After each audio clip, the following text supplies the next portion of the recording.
Good morning. Anyway, uh, I think I understand this technical analysis better now than before. Uh, Laglag, sandali lang. Eto. Bali, paano ba? Ito representation lang. Uh, Kinuha ko yung high-low instead na yung crop, right? So, parehas lang yan. So, bali, ang ang bias natin dito is downtrend. Pero of course, meron tayong peak structure. Ayan yung mga peak structure natin, di ba? Ayan, peak structure. Saka ito, peak structure, di ba? Peak structure. So how does this work? Ang kailangan mo kasing malaman dito is yung high saka yung low. And then kailangan mong um, confluence ng EMA. At least yung EMA, tong tatlong EMA na to. Yung tatlong EMA na yan. Yan ang bali confluence mo. So how does it work?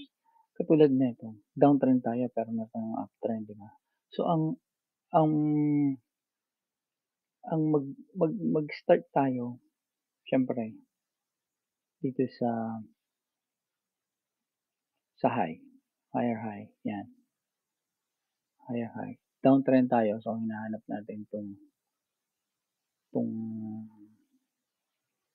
continuous short. Yan.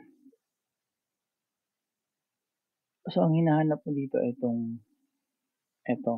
Pero kung nandito tayo, downtrend to, di ba?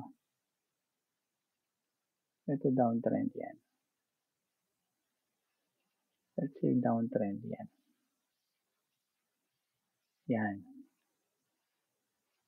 Iba pa yung downtrend na to. Iba pa yung downtrend na yan. Leg lang yan. Parang isang leg lang yan na downtrend eh. Pero the whole thing, this one is the downtrend thing. So meron kang peak structure and then magkakaroon ka na naman ng leg na downtrend. Okay? So kailangan nating makita yung high and low. Ngayon, pag nakakita kayo nito, pag nakakita ka niyan, to. Ito, downtrend yan, right? Downtrend yan. Ito, uptrend yan. Ito, downtrend yan. So, kung itong kukunin mo, downtrend ka, ang susunod na gagawin mo is kukunin mo yung pullback, which is ito yung pullback, diba? Yan ang pullback. Ito ang pullback. Neto. Ang pullback. Yan. And then, kukunin mo yung etong linya na to. 0.2575. Kahit baligtaran yan, okay lang yan. Parehas lang yan. Kahit na sukatin mo ng pagganyan, kahit na sukatin mo ng pagganito, parehas pa din yan. 0.7525. Yan. So, ang magiging labas nito is downtrend yan, ha?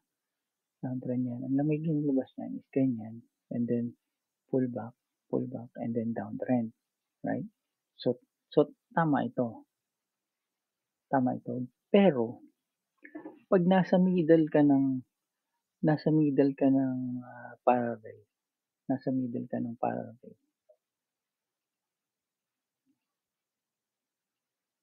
kung nasa middle ka ng parallel, kunyari, downtrend yan, kinuha mo tong downtrend na to, nag-uptrend na yan.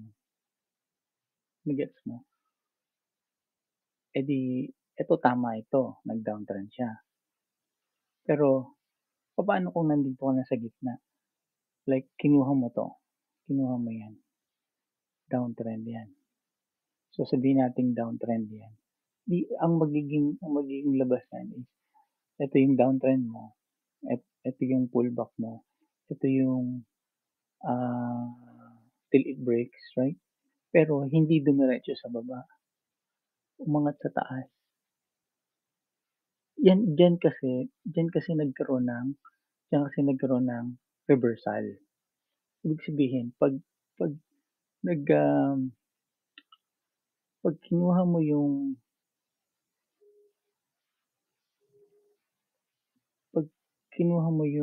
itong EMA mo, diyan nagkaroon ng reversal. Pwede mo makita sa 15 minutes, right? 15 minutes. And then, tanggalin natin to. Diyan nagkaroon ng reversal. Sa portion na nagkaroon ng reversal, ayan, lumabas na siya ng parallel mo. So, paano mo gagawa ng kanyan? It's either paano mo malalaman? Well, pwedeng ganito, pag lumabas ng parallel, or pag naggawa ka ng, tanggalin natin to, si Emma. Pag naggawa ka ng ganito, ng ganyan, right? Kukunin mo yung high, kukunin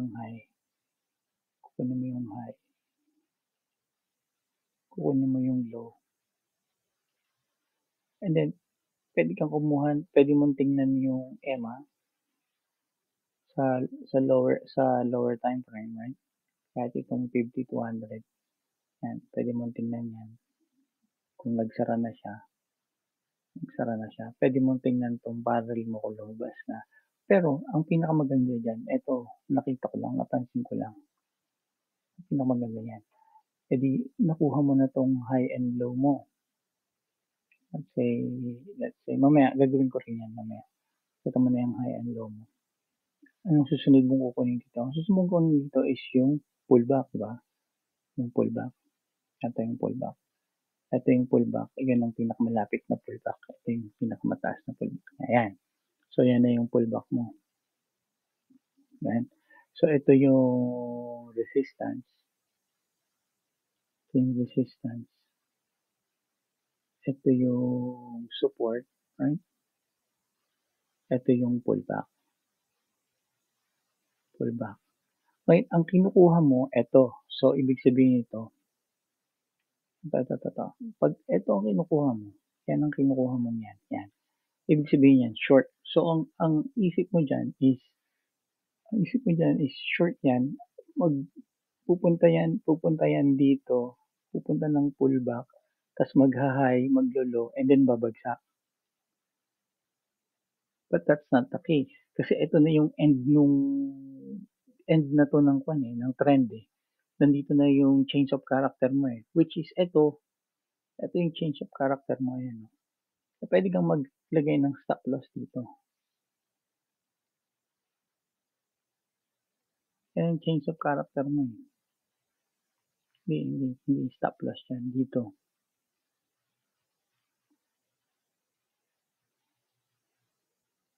Pwede dyan. Yan. Pwede din doon. Kasi hindi mo pa alam kung saan talaga siya pupunta eh. Right? Ito ang kinuha mo eh. Anyway, buuin natin yung drawing niya to para magkaintindihan tayo.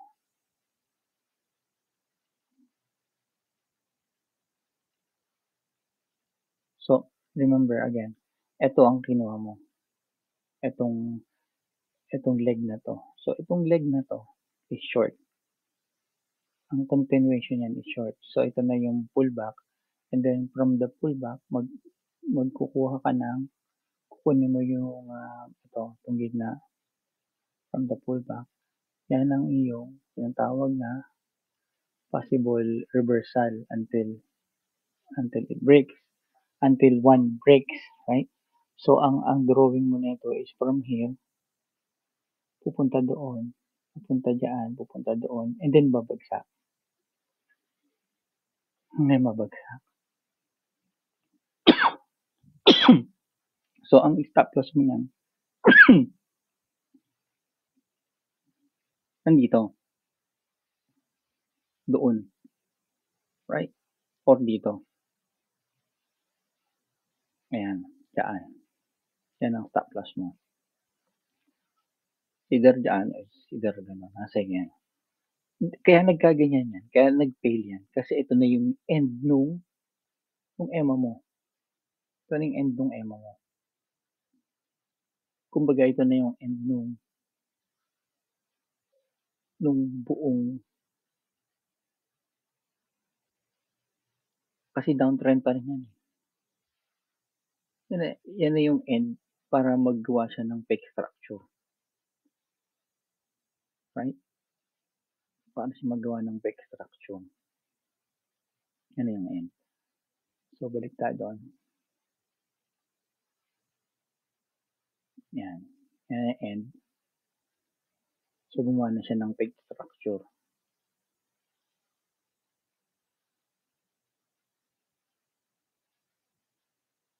Ito na yung fake structure niya. Pero yung pa rin yung pan mo.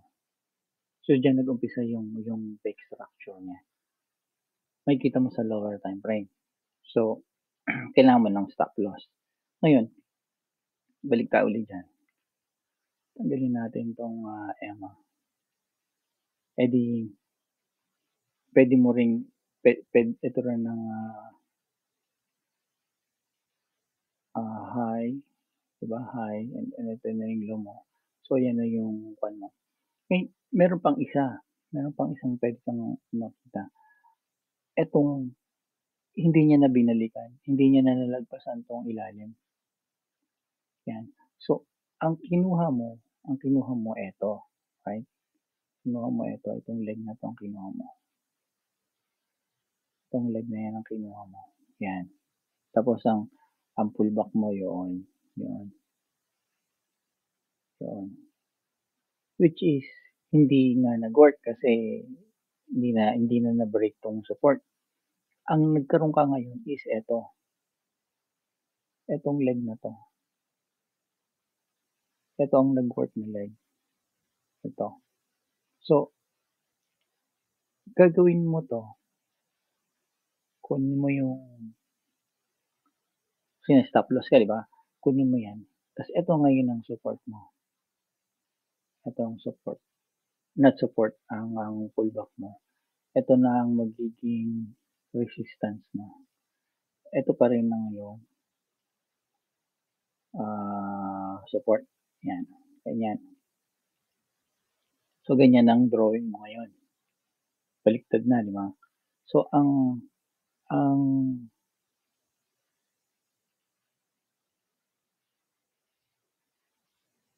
bounce mo is dito. Dito na ang bounce mo. So, ang magiging drawing mo na ngayon is ganito na. Right? And then bounce. And then up. Yan ang drawing mo ngayon. Diba? Tama na. Kasi dyan na nag-umpisa yung fake structure mo.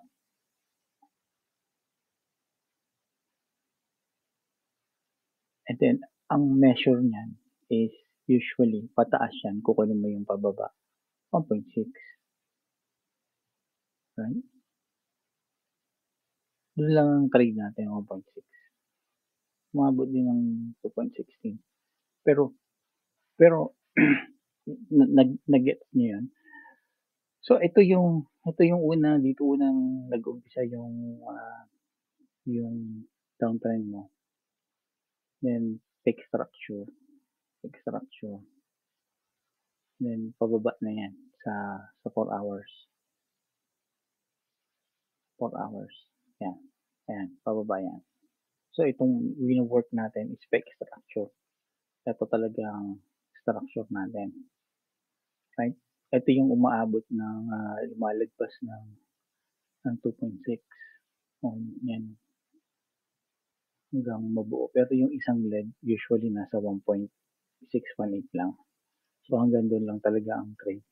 So, mabalik ako dito sa 15 minutes, right? Balik tayo dito.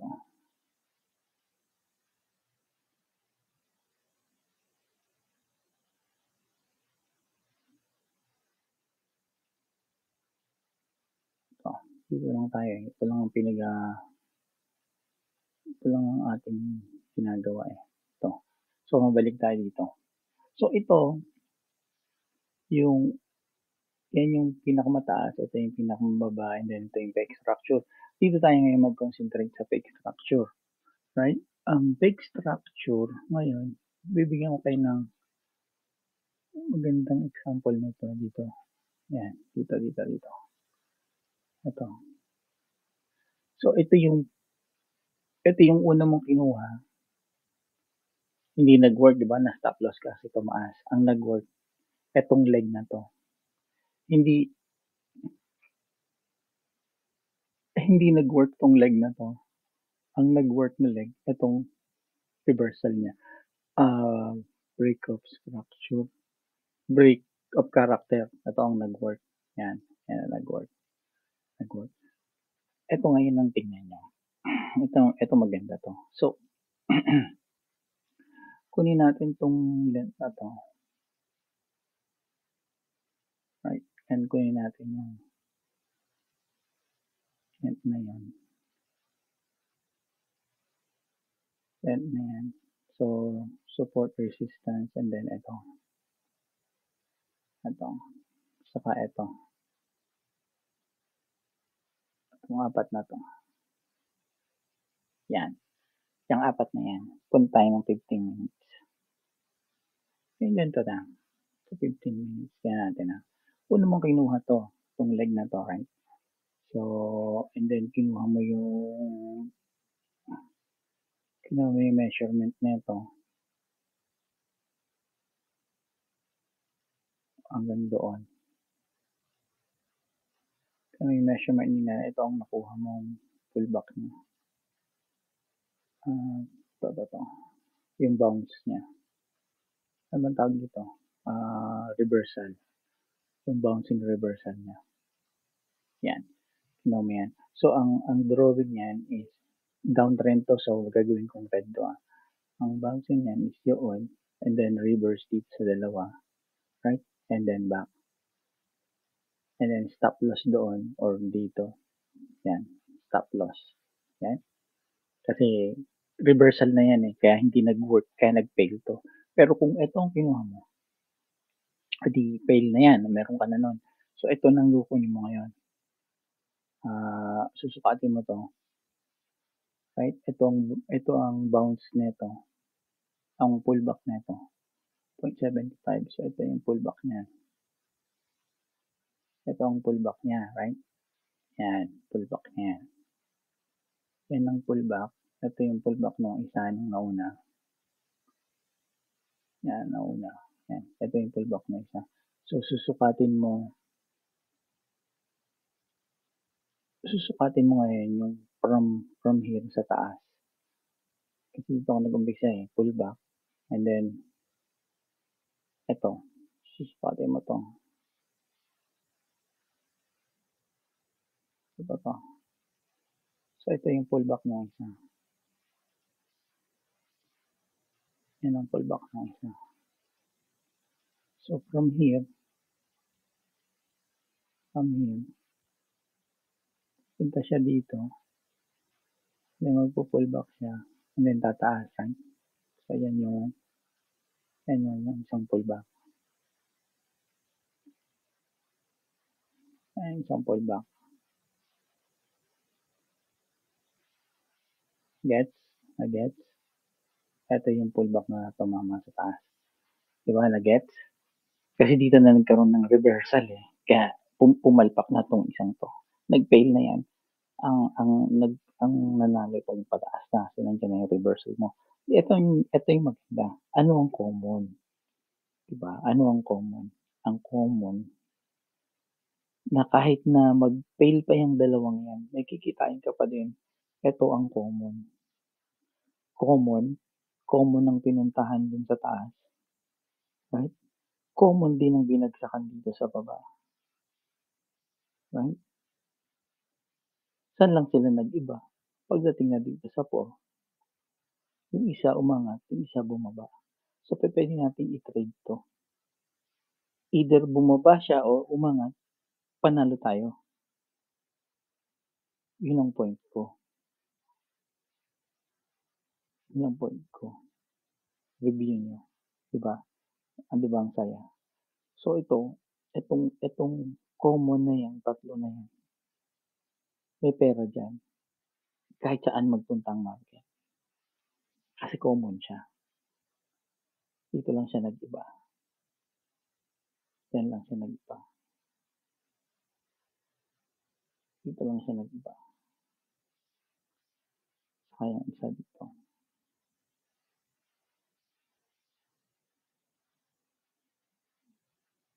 Yan. Sa 4, saka sa 4. Yung 4 nito bumagsak na instead na tumaas. Ay, yung 4 nito tumaas instead na bumaba. Ayos, di ba? So nakita tayo dito sa dalawang to. Saka dun sa 3. Ito makukuha mo yan.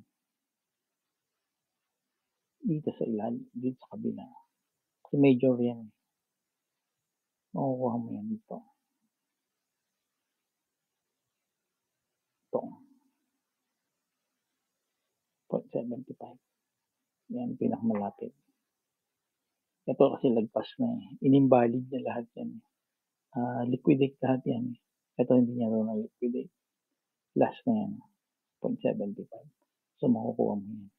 Pwede ka mag-entry dyan.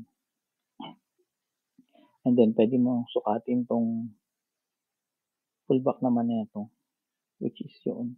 Then, ang exit mo. Para dito sa 3. Which is makukuha mo na rin ng target. O, di ba may pera lahat yan? Pera lahat yan. Ayos, di ba? Sana nag-gets nyo. Pag hindi, tanong nyo lang ako. Okay. Yan ang sharing ko ngayon. That's all for now.